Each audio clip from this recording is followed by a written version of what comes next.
Technology, in my view, is just so way too complicated these days. There's so many independent systems.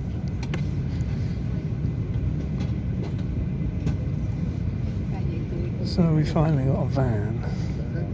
It's turned up. So instead of three guys that just stood there having a chat. Maybe they'll put out the old spark plug and give it a brush. Oh, another van. Oh no, he's gone.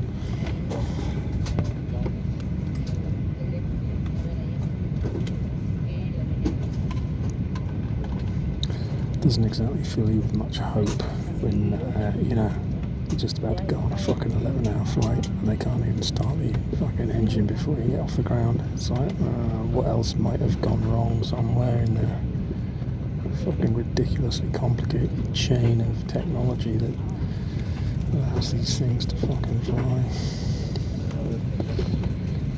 But I haven't got an overly bad feeling about it, and I didn't beforehand, but I did kind of joke a bit too much about having something happen in all the flights that I've done over the years, because statistically, there just has to be something that happens at some point that's relatively serious, apart from the odd bout of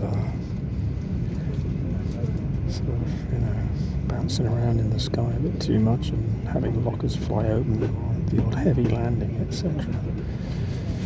So, fuck knows how long we're going to be here now. So it's an hour and 10 minutes at least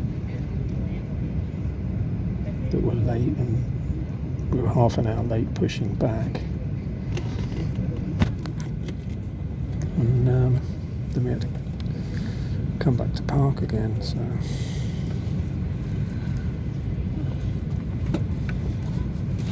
had to be my fucking last flight I should have ever been taken for friggin' ages, wouldn't it?